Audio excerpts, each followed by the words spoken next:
President Trump gets two major victories from the Supreme Court, and it's setting things up for what he really wants, which is to block the citizen birthright that was reserved for slaves, not for foreigners trying to come in and milk the welfare program. President Trump's also big mad at the supreme leader of Iran. I'm going to go through that and a few other stories. To help me do that, I have Sara Gonzalez. Sara, thank you for joining me again. Yeah, thanks for having me. It's always a pleasure. Oh, thank you so much. Sara is a journalist over at The Blaze. She also has her own show, the Sara Gonzales Unfiltered Show. I'll make sure to put a link to that down below.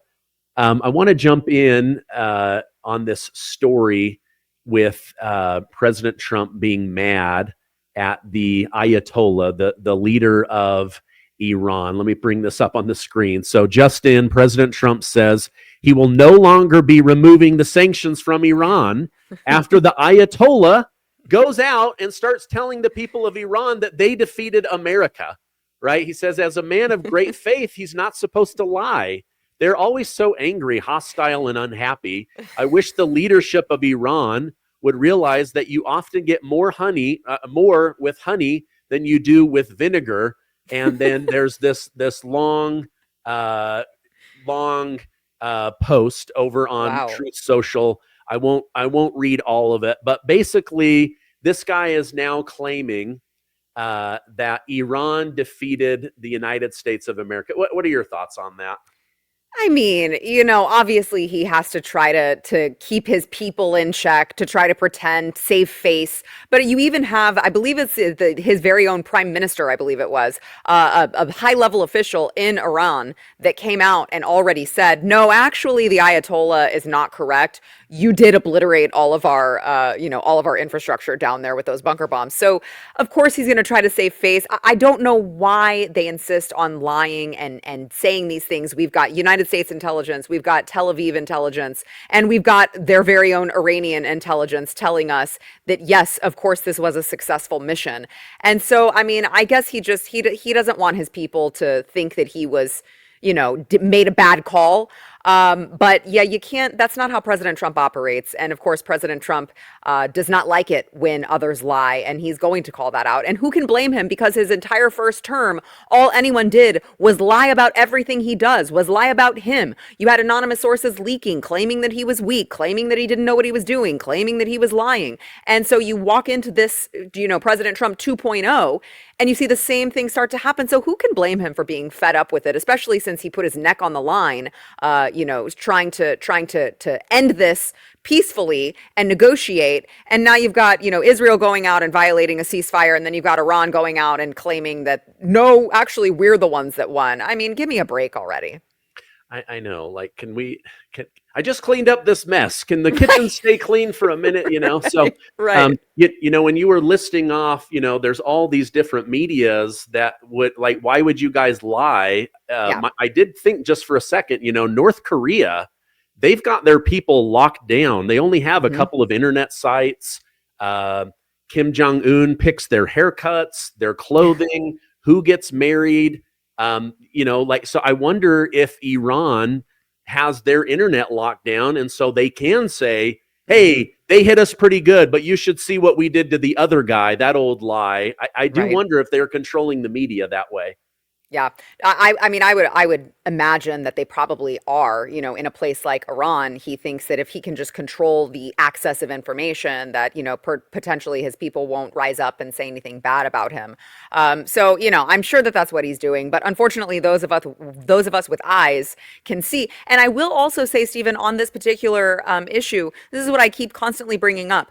If there were anyone who was going to lie about the situation and try to tell everyone, try to convince the United States that it wasn't as bad as we thought it was, who would that be? It would, of course, be Israel. It would be the Israelis who would come out and say, no, actually, and I'm not accusing them of doing anything. I'm saying if there was someone who were to have something to gain by claiming that it wasn't as bad as you thought, Maybe Iran, but mostly Israel, because Israel, they're fighting for their lives. You've got all of these Iranians who, I mean, they're chanting death to Israel and death to America in the streets. And you've seen all of the attacks that they have had. So if there was anyone who thought it was going to be in their best interest to tell us that we didn't actually do as much damage and we need to go back and do more, it would be Israel. And they're the ones who are coming to the table with us saying, yes, we have the same conclusion that you do. All of our intel says that you destroyed it. They would have no reason to lie about that at the end of the day.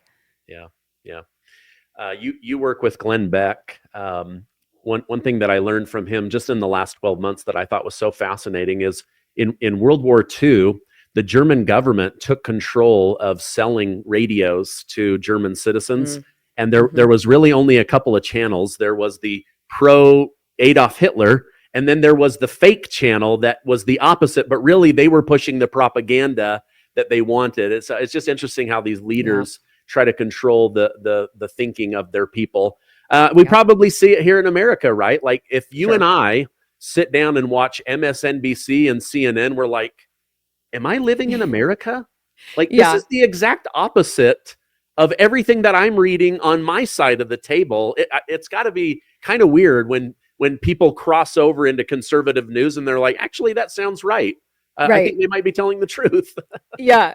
Well, I mean, you had the White House press secretary, the former White House press secretary, Karine Jean-Pierre, going out and telling people that the videos that they were watching were cheap fakes and deep fakes. I mean, they said, don't believe your lying eyes. We're here to tell you what the real truth is. It was incredible to see from our own government. Yeah. And then remember when she no longer worked there and they were like, was he really in that good a shape? And she was like, I don't know. I never saw him. They literally just gave me talking points. And now she's left the Democrat Party. Like, imagine she's selling books about it. Imagine lying every day and selling your soul, going through a divorce with your lesbian partner, all to prop up this weak old man with a bad memory, only to realize, like, wait a minute, these guys actually destroyed my credibility. I'm leaving this party. Like, it's sad. It's really sad. I know. It's crazy. Gosh, dang. Well, President Trump got a big win. I know you are huge down there in Texas fighting for parental rights. Let me bring this up on the screen. This was just out. The Supreme Court ruled parents are allowed to opt their children out of being indoctrinated with LGBTQ plus propaganda. This is a huge win for liberty. Let me go ahead and show this clip, and then we'll react to it. Regarding religious liberty and whether parents should be informed and be able to opt their children out from reading books in the classroom that go against their faith. Shannon Bream is at the Supreme Court. We were watching for this one. What's the verdict? We were, Dana. So this brought together a coalition of parents of different religious faiths and backgrounds who said there used to be a rule in this particular school district that would let them know when there were books that dealt with issues that may be in conflict with their religious faith. Well, so many parents were opting out that the school board and the school district quit doing it. Well, 6-3 today in a decision by Justice Alito, they said these parents have earned at least a preliminary injunction. So while this case plays out, they said the board has to notify them about a book that's in question or anything similar so that their kids can be excused if it's in conflict with their faith. He says, as we've explained, without that, parents are left this choice: either risk their child's exposure to burdensome instruction or pay substantial sums for alternative educational services. Because at one point, Justice Jackson, during the arguments, had said, why don't they just go to a different school? Why don't you put them in private school or homeschool them? Justice Alito and others saying that's not practical for a lot of people. The dissent by Justice Sotomayor, joined by Justices Kagan and Jackson, says today's ruling threatens the essence of public education. She says it's not about bringing kids together to learn about a particular faith, but a range of concepts and views that reflect our entire society. Exposure to new ideas has always been a vital part of that project until now. The dissenters didn't think that the parents should get the opt-out. Justice Alito and the majority say they should. Your thoughts on that? It's good to expose children to all this stuff. I just want to preface, I have nothing against gay people or lesbians. You guys do whatever you want. But trying to trans my kid behind my back, shove down their throat this material, especially when it's way too advanced for them. Like down in Florida, they were starting to teach this stuff to like kindergartners and first grade. Your thoughts on this win with the Supreme Court? Yeah, I mean it's a huge win for protecting children, and so we'll take it wherever we can get it, because the truth of the matter is we are under demonic attack, and one of the ways in which they are trying to to do that is to influence our youth and to confuse them into this mafia, the alphabet mafia. And I mean, Stephen, and by the way, I don't have anything against anyone who wants to just live their lives and be left alone from the government, but the problem is the fact that you even felt that you needed to preface with that. I mean, this is a mafia that has had so much protection, that has gotten so many free passes from basically the entire society, because everybody's too and nobody wants to be the one to criticize them or to come out, because they know the ramifications of that if anything they say gets twisted or taken out of context. And so we can't just sit here in society in 2025. We see the damage that it's done to all of these children who are confused and influenced and led to believe that they are, of course, something that they're not, and then they're hiding it from their parents, which causes even more depression and suicidal ideation and confusion and anxiety and all sorts. It's just bad for kids. And yet we still have to be careful what we say, because we are so scared that this particular community is going to come after us and cancel us and call our jobs and tell them that we should be fired for saying something. I mean, it has gotten absolutely ridiculous. So thank God we had a 6-3 decision on this. You would think that it would be so non-controversial to say, not only should parents be able to opt out of this reading, people shouldn't, I mean, this should not be in schools at all, right? I mean, this was required reading in this particular school district. These books were required reading. And you heard Shannon Bream say it. They started having parents opt out of it. There were too many parents that decided to opt out, that then they said, hold on a second, we can't indoctrinate your children if you all opt out. So we've got to change the rules to make sure that we indoctrinate your children. I mean, this is really sick, evil, depraved stuff that is happening to children, that they are intentionally trying to confuse these children and subvert parents' decisions and will on this. So, I mean, we're dealing with really true demonic forces. And it's so frustrating for me with all the work that we do down here, that people, I mean, they tell me that I'm a transphobe, that I'm homophobe, I'm all this. And I'm like, guys, I care more about these children that are being told that they were just born in the wrong body and they end up being, worse off than before after they've already done these irreversible procedures. I care more about them than the people who are pushing them into this lifestyle. So it's a really crazy time that we're living in, that this is even controversial to me. Of course, we shouldn't be teaching children about sexuality. Yeah, I agree. It's weird. I've got 3 young kids. I've got a 16-year-old, 14-year-old, an 11-year-old. I don't want anybody talking to them about this stuff or confusing them. I had a brother-in-law, used to be super liberal. Now he's super conservative. But I remember him telling my nieces, like, you can date whoever you want. You could date a boy, you can date a girl, you can date trans, And then now he's going, why was I doing that? Like, I want grandchildren. And both of my nieces end up what? They end up liking men, married and wanting babies and stuff. And so I think that this is a really big win, because whenever the government thinks that they control your child, that's when it gets really dangerous, because those are my children. I pay for them. I get to have influence over them. They're already away from me 8 hours a day, 5 days a week for 185 days or whatever it is. So my influence is waning. So I really have to, trust that the school systems are doing what's right for them. And, unfortunately, we let our guard down. And what did they do? We gave them an inch, they took a mile. Now it's time to take that back. Yeah. Amen. I could not have said that better myself. I mean, this is why I homeschool my older son. I homeschool him because, I definitely was not going to put him in public, because even down here in Texas, the schools are crazy in public schools. And so I had him in private, and that wasn't working out for academic reasons, not necessarily, any sort of sexual insidious nature of the teachers. But, I pulled him and I'm like, okay, you know what? I'm just going to do it myself, because I can't trust that these strangers that I'm sending my son to have a vested interest, as much of a vested interest as I would have in sending him here. But it's still frustrating because my tax dollars are still going to fund all of this. So, I mean, of course, parents should have the ultimate right of decision making in that. Yeah. Losing weight can feel like an uphill battle, especially with the American diet.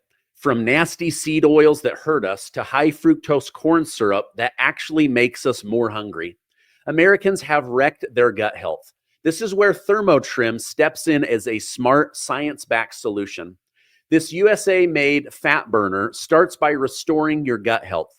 Thermotrim has a gut bacteria found in thinner people, but not heavier Americans. Thermotrim helps restore that so you can lose weight. It supports digestion and curbs cravings naturally. Have you tried other products to lose weight and change your health? I have. Thermotrim is what my body needed. Get Thermotrim to improve your gut health and start losing weight today. Visit redlineremedies.com or snap the QR code. Make sure to use code Gardner to get an additional 20% off today. We all feel better when we lose weight, and I want you to live a long and happy life. All right, the Supreme Court had another big ruling. So you've been talking about this, I've been talking about this. How do these Democrat lower end judges have more power than the president of the United States? We didn't see this under Joe Biden, but as soon as Donald Trump comes back into office, suddenly they're trying to remove him from the ballot. I mean, the lawfare was ridiculous. And now I think I read that in the last 100 years, there were 32 federal injunctions. And under Trump's first 100 days, there were over 100. So he's 300% higher than what the last 100 years were, because they're trying to use courts and judges, specifically liberal judges, many of them Obama judges, in order to shut him down. But listen to what one Supreme Court justice had to say before Donald Trump won the election, and then we'll talk about it. It just can't be right that one district judge can stop a nationwide policy in its tracks and leave it stopped for the years that it takes to go through a normal process. So that was Justice Kagan saying, of course, a federal judge can't control national policy or foreign policy. But as soon as Donald Trump comes in, she was on the bandwagon to use lawfare to shut him down. What are your thoughts on the hypocrisy of this justice? Yeah, I mean, here's what the Supreme Court has been reduced to. You have we like to call them conservatives, but it's not even really that. These are people, the six, what you would call conservatives. These are six people who decide that they want to play things fairly. They want to play by the rules, and they actually believe in the Constitution and our founding documents, and they understand their lane is to interpret what the Constitution and our founding documents allow and doesn't allow. Unfortunately, you also have three liberal justices who they don't care about that. They don't care about the Constitution. They don't care about morals. They don't care about ideals. I mean, you just heard her say the exact thing that she is advocating against, which is, of course, a lower district judge cannot control the rule of the entire country. I mean, that would mean that we were ruled by judges. We have imperial judges now. And of course, that's not the case. But you have these three justices, these three liberal women who think that we should just rule by emotion. We should just rule by what feels good. And it doesn't feel good to do this. So we just will rule against it. And that really is what the Supreme Court has been reduced to. Unfortunately, conservatives typically are more analytical. We deal more in facts. We deal more in analyzing data. We deal more in statistics. We can look at something and determine whether it's working or whether it's not. But then you have these three liberal justices, and what do they care about? They care about feelings rather than facts. They don't care about the Constitution. They care about where can we push for our, advocate for our platform.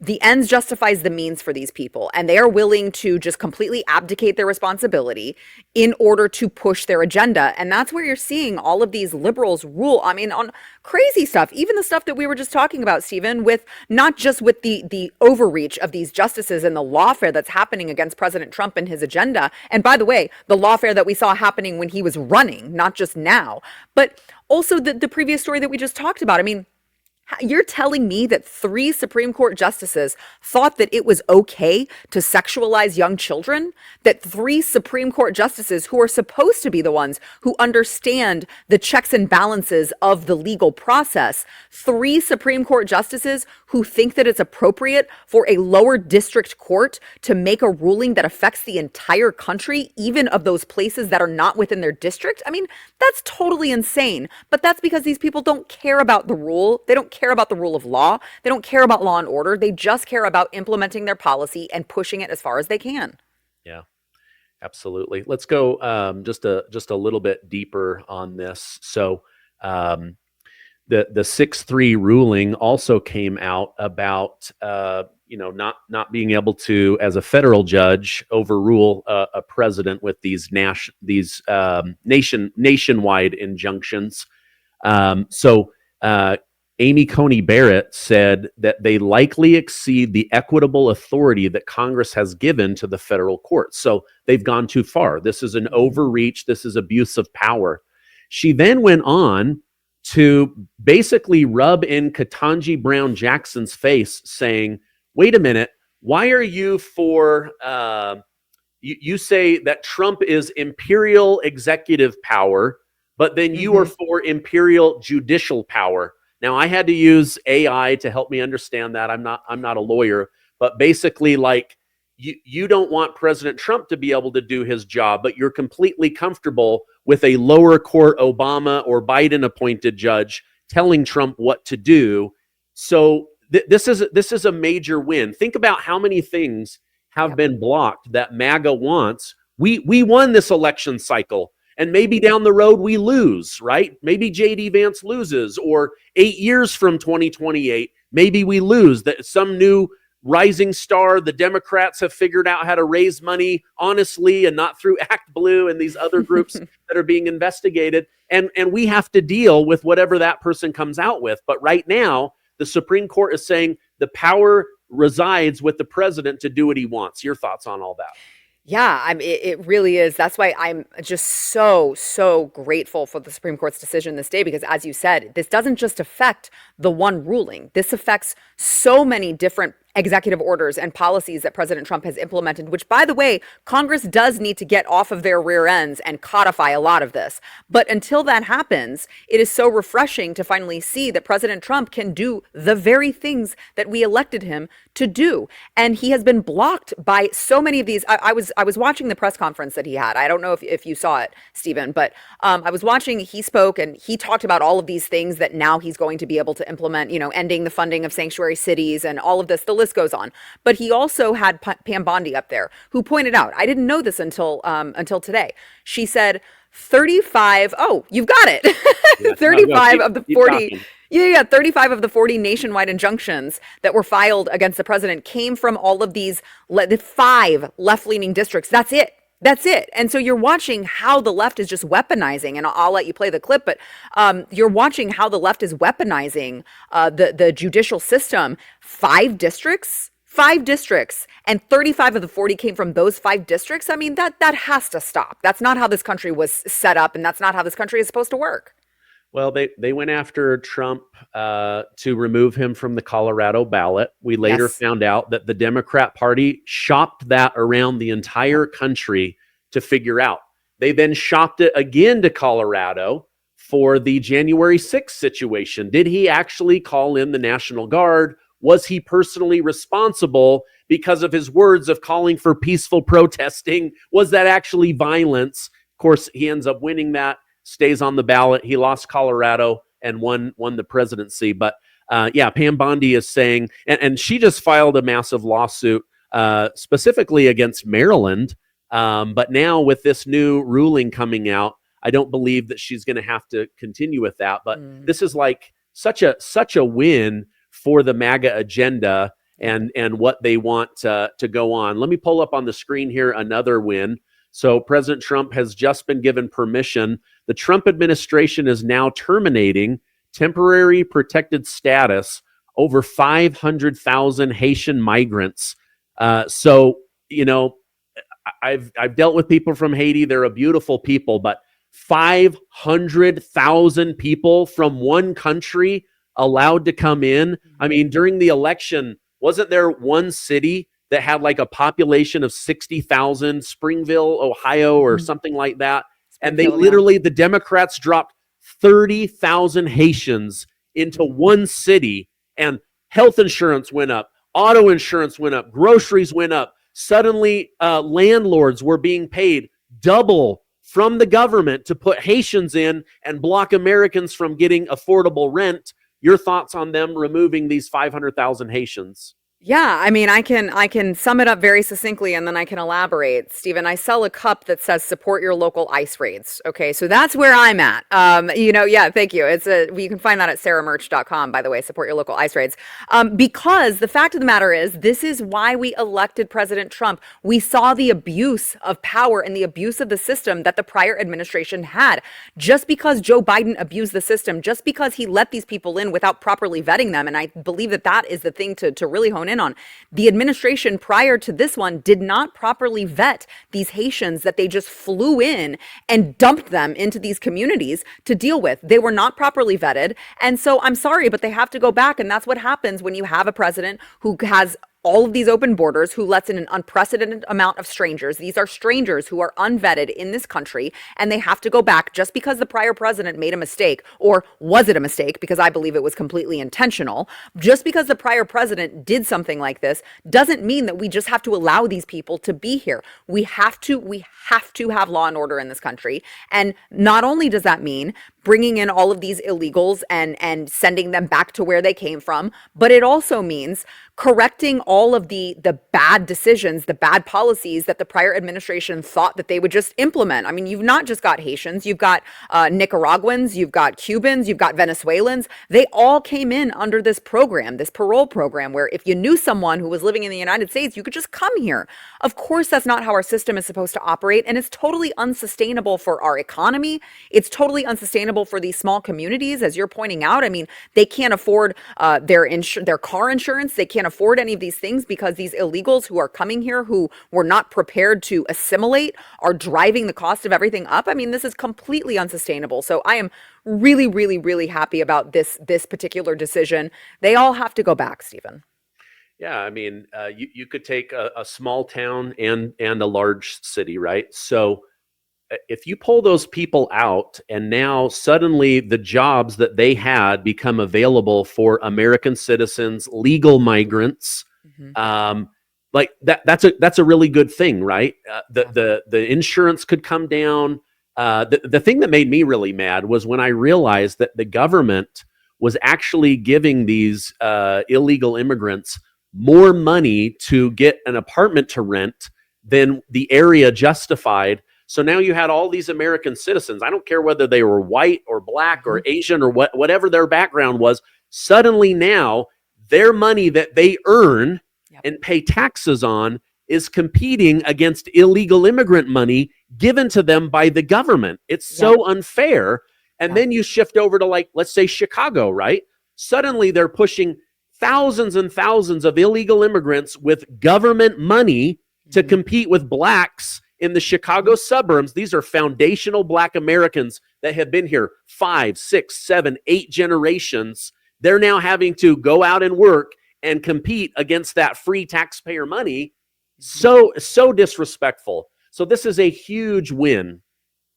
Yeah. Well, I mean, and on top of that too, I mean, the money that they might be making from this country, they're just sending back to their home countries. So, I mean, you look at how disastrous this is for the economy, for our people, for our workforce. I mean, it has to end. I agree with you. I think this is going to be one of the decision that led to now DHS saying, okay, now we get to implement all of these policies with regard to finding these people and sending them back to where they came from. And if they want to apply the good old fashioned way, they're more than welcome to do that. But we will no longer be flying these people in mass and dumping them into communities. I think is going to have such far reaching positive consequences for this country that are going to extend even decades.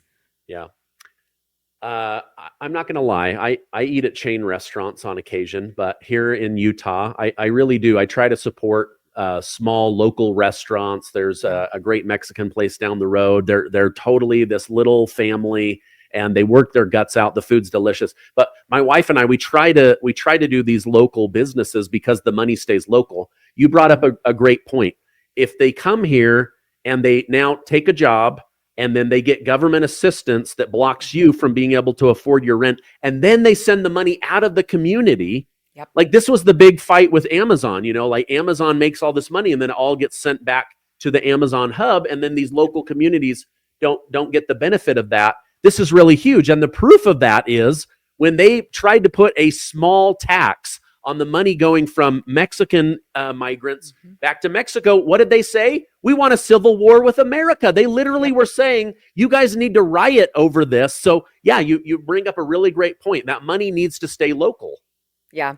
Yeah. I mean, it's crazy to me that we don't already have, a giant tax on remittances sent to other countries. I think that that's something that Congress should take up. And I think that they should do it very quickly, sooner rather than later, because, I mean, it should not be acceptable for America to say, yes, you can come here and take advantage of our people, take advantage of our government, get handouts and benefits that American citizens don't get, and then send that money into someone else's economy. I mean, that should not be controversial. That should not happen here.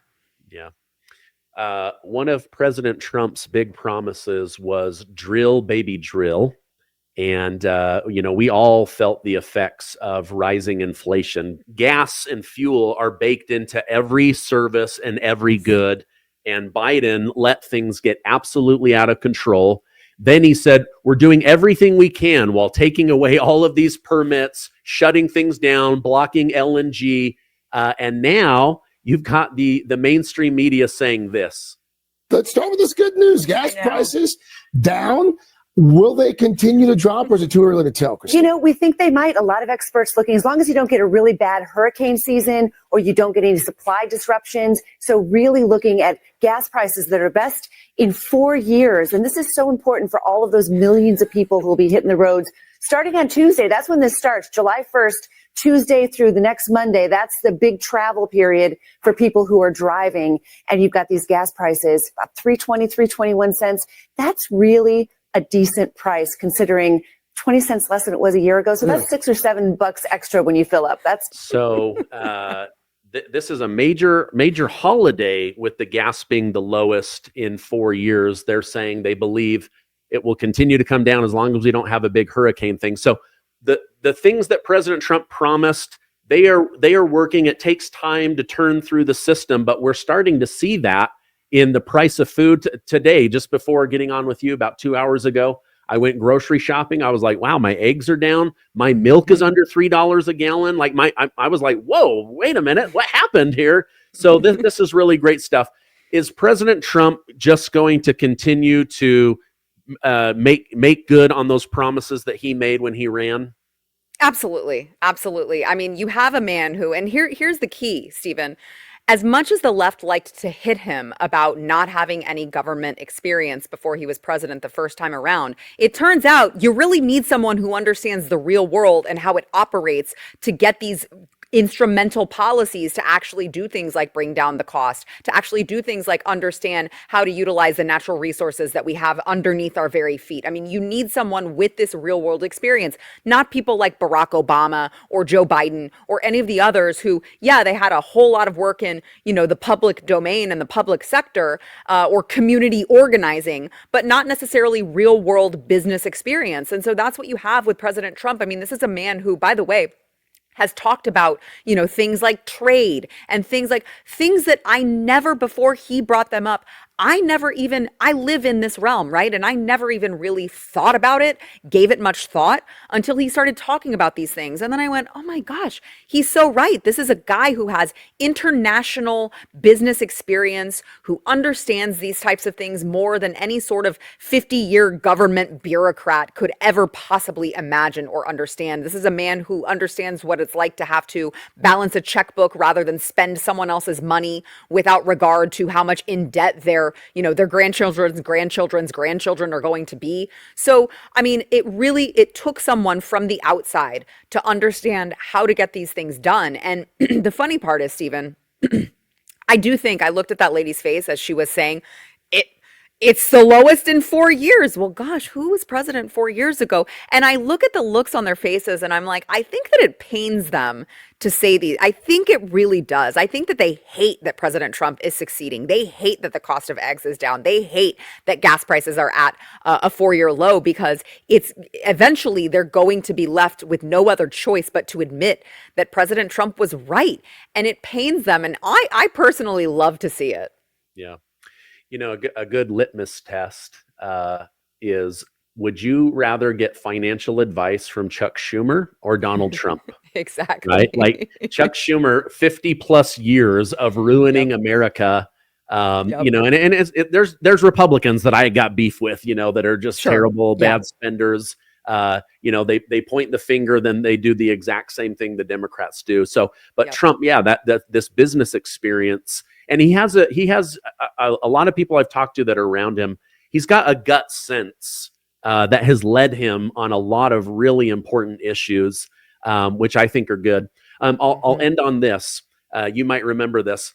Barack Obama said, those jobs, they're never coming back. Biden said, those jobs, they're never coming back. Kamala Harris said, those jobs are not coming back. And U.S. Treasury Secretary Janet Yellen said, President Trump's up in the night crazy. Those jobs are never coming back.